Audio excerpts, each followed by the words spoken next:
now I pose to you one simple question. When is the last time that you thought about the future? I'll give you a second to think about that. Okay, you got it? Well, even if the last time you thought about the future was quite some time ago, I can almost but guarantee that you probably just thought about the future just now, even if it was just for a second. But why am I asking you about the future? Well, I can answer that for you right here, right now. I'm asking you about the future because I'm here today to urge you all to be a part of why the future is going to be preserved in a positive way. And that single positive way we're going to be able to preserve our future is to recycle. Now, I bet some of you already know what recycling is. You've probably had the whole spiel, reduce, reuse, recycle, reduce, reuse, recycle. Well, trust me, I heard the same spiel, and I never really understood why recycling was so important and why it is necessary for our future as a society, as human beings, until now.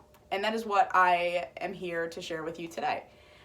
Now, recycling is so much more than just putting plastic in those big green bins. It may not seem that way, but I can promise you. And I'm going to share with you a little bit how today. But 3 important things that I'm going to be sharing with you especially are going to be what recycling can do for our oceans, what recycling is going to do for our air quality, and what recycling is going to do for our future. But first, the ocean. As I first mentioned, I'm going to be telling you about how recycling affects our oceans, but what do the oceans and recycling have to do with our future as a society, as people? Well, surprisingly enough, the ocean actually accounts for over 50% of our oxygen production in the world. Now, that might not make much sense. However, I can tell you right now that oceanservice.gov says that without the oceans, our oxygen levels would be down by at least 50%, and we wouldn't be able to survive just on that other 50% provided by other parts of our environment, such as the trees and so on and so forth. Because another thing that the ocean does is it actually removes up to 50% of the carbon dioxide from our air. And if you combine very little oxygen with a very big number of carbon dioxide, doesn't make for a pretty combination. But how does recycling affect the ocean? Well, believe it or not, a big portion of the garbage that we throw away incorrectly actually ends up in our oceans. And our oceans would not be able to be preserved without the animals that live in the ocean and the coral and the other plants that live and grow in the ocean as well. And the garbage that we throw away that ends up in the ocean really, really affects the animals in the ocean as well as the ocean itself, because this garbage gets in the way of their food supply and it affects the ocean, which is actually their home and their version of oxygen and air for us.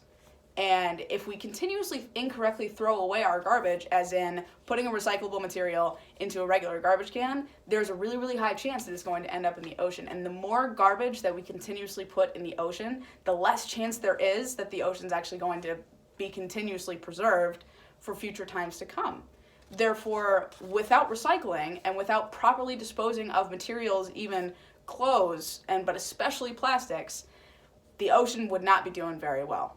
And as I stated at the beginning of my explanation as to why recycling is important for the ocean, I mentioned a little bit how the ocean affects our air. Now, our air. That is a really important thing, obviously, because without our air, without oxygen, we wouldn't be able to breathe. Now, as I stated, the ocean is responsible for up to 50% of our oxygen production. However, on the opposite end, pollution is actually responsible for right about the same amount of negative effects on our oxygen levels. Now,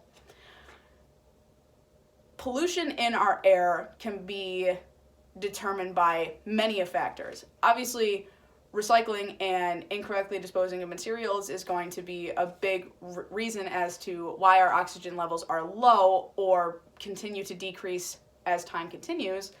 But one of the big things that we can do as people to reduce air pollution levels, and this is actually a form of recycling, believe it or not, but focusing on carbon emissions.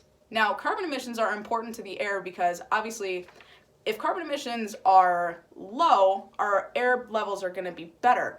But carbon emissions continuously growing through gas-powered cars, buses, and any other forms of transportation that use gas, our oxygen levels are continuously going to decrease. And one thing that we can do to prevent this, obviously, is to avoid gas-powered transportation. So that's going to include driving your car if you don't need to, taking a bus if you don't need to, and so on and so forth. If there are ways for us to travel that don't necessarily need gas-powered vehicles, then that is a form of recycling in and of itself. We are recycling carbon emissions, and we are recycling our air. So riding a bike, walking, skateboarding, rollerblading, any other way that's not going to negatively impact our air. So riding your bike, you're actually recycling, believe it or not. I didn't know that prior. However, after thorough research, it makes a lot more sense now. And the ocean and the air and all of this and recycling, what does that have to do with our future? Well, I can tell you right now, our future does not look too bright if our oceans are in bad condition and our carbon emission levels are high and our oxygen levels are low. And one of the big determining factors of a positive or a negative future impact are going to be the behaviors and choices we make today. The future is very unknown, and that's very obvious because we are here in the present. However, there are so many things that we can do today that we know ahead of time will positively affect our future. But one of the big things is recycling. The more that we recycle, the better our future is going to look. The less plastic that we put in garbage, the less plastic is going to end up in the ocean, and the less things are going to be killing our ocean animals and killing the ocean itself. The less carbon emissions we produce, the better our air is going to be in the future. And overall, the better our environment is going to look for our kids, our spouses, or us as fully grown adults. We want the future to look bright. And one of the things that we can do to make sure of that is recycle. And that's why today I urge you to recycle. Even if it's every here and there, it is going to make such a significant impact on times to come. And I just urge you all to become a part of the reason that we have a bright and positive future. Reduce, reuse, recycle. So that is why recycling is important for our oceans. Recycling is going to benefit our air emissions, and why recycling is going to be so beneficial for future times to come. Reduce, reuse, recycle.